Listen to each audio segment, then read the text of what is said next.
আমরা কিন্তু সবাই উচ্চ বংশের। আমাদের চলাচল আকাশপথে, হেলিকপ্টারে, কিন্তু আজকে মাটির রাস্তায় চলে আসছি। শালাই কত বড় চাপাবাজ, কাদো রাস্তায় ঠিকভাবে হাঁটা যাচ্ছে না, আর তাদের নাকি চলাচল হেলিকপ্টারে, আকাশপথে। শালাই তো আমার কামের বেডি পাইছে। 2 দিন পর পর তার খাটাস মার্কা বোন ঘুরতে আইবো, আর আমারে কইবো আমার একটি মাত্র বোন, একটু ভালো মন্দ রান্না করো। এই টুনটুনি, আমার বোন আসলে তুই প্রতিবারই এমন রেগে যাস কেন রে? তোর বোনও তো 1 মাস থেকে গেল, আমি তো কিচ্ছু বললাম না। এই কামচোরা, মাত্র 1 বালতি কাপড় ধুতে তোর এত সময় লাগে? কাপড়গুলা ধুয়ে ঘর মুছে রান্না করতে হবে, এই হুশ কি তোর আছে রে? হায় আল্লাহ গো, আমি কেন পুলিশের মেয়েকে বিয়ে করতে গেলাম? ঘরের সব কাম আমাকে দিয়েই করায়, কাম একটু কম হলেই শুধু মামলার ভয় দেখায়। গোলামের ঘরে এসে খাটতে খাটতে আমার জীবন শেষ। ওমাগো তেলা পোকা, তেলা পোকা! ওরে আমার মডার্ন বউ রে, সারা জীবন গ্রামে একসাথে তেলা পোকার সাথে বসবাস করে আসলি, এখন শহরে এসে ভয় করস? তোর রং তামাশায় বাঁচি না রে। টুনটুনি, তুই তোর ইচ্ছে মতো খেয়ে নে, আরো লাগলে মন ভরে অর্ডার কর, আমি একটু বাহির থেকে ঘুরে আসি। অনেক সাধনার পরে আজকে কাম বানাইছি।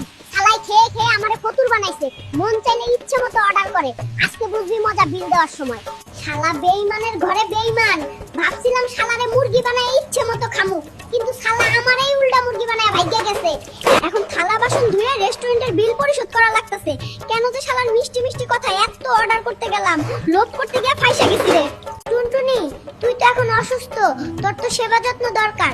চুল বড় ওই নার্সটারে বাসায় নিয়ে যাই, তোর জন্য অনেক ভালো হবে রে টুনটুনি। কার জন্য ভালো হবে সেটা আমি ভালো করেই জানি রে, লুচ্চার ঘরে লুচ্চা।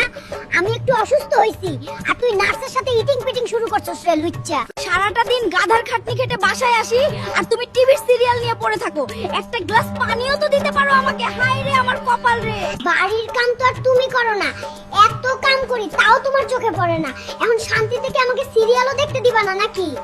স্যার, আপনার নামে অভিযোগ আছে, আপনি নাকি সব জায়গা থেকেই ঘুষ নেন। এমনকি শুনেছি আপনি নাকি 10 টাকা হলেও ঘুষ নেন। বাপের 10 বিঘা জমি বিক্রি করে এই চাকরি নিয়েছি। হিসাব করে দেখেছি সারা জীবন চাকরির বেতনেও এই টাকা উঠবে না, এই জন্য 10 টাকাও ছাড়া যাবে না। এটা তো আমাদেরই সুইমিং পুল, তাহলে আমাকে কেন গোসলে নামতে দাও না? যখন নামতে যাই তখনই আমাকে বাধা দাও। আমার কি ইচ্ছে করে না নামতে? তুই বুঝবি না টুনটুনি, সকালে সুইমিং পুলে পানি দেই 1000 লিটার, সেটা বিকালে হয়ে যায় 1200 লিটার। তাহলে বুঝ কেন তোরে নামতে দেই না? টুনটুনি, তোরে কতবার কইলাম নাস্তারে বাসায় নিয়ে আসি তোর সেবার যত্ন করার জন্য, কিন্তু তুই শুনলি না। এখন দেখ মজা, বিছানা থেকে উঠতেই পারতাছিস না। ওরে আমার লুচ্চা খাটাস রে, কার সেবা যত্ন করার জন্য ওই নাস্তারে বাসায় আনবি তা আমার ভালো করেই জানা আছে রে। কসাই ভাই, আমাকে 100 টাকার মাংস দেন।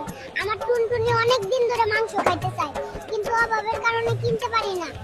আজকে টুনির বাপে মাংস আনবে। সংসারে অভাবের কারণে কতদিন হলো মাংস রান্না করি না, আজকে মজা করে রান্না করব। বাবারে, তোর বাবার অসুখ বেশি, অবস্থা বেশি ভালো না। তুই বৌমারে বল কিছু টাকা দিতে, তোর বাবারে হাসপাতালে নিয়ে যাই। কি বলো মা? আমি তো টাকা আরো 2 দিন আগে পাঠাইছি। আমি টুনটুনিরে ফোন দেই, দেখি কই আছে। ওই টুনটুনি, তুই কোথায় রে? বাবার অবস্থা নাকি ভালো না, তোরে টাকা দিলাম বাবার চিকিৎসার জন্য, বাবা এখনো বাসায় কেন? আমি তো একটু মার্কেটে আছি হালকা কিছু কসমেটিক কিনতে, একটুর পরেই বাসায় যাব।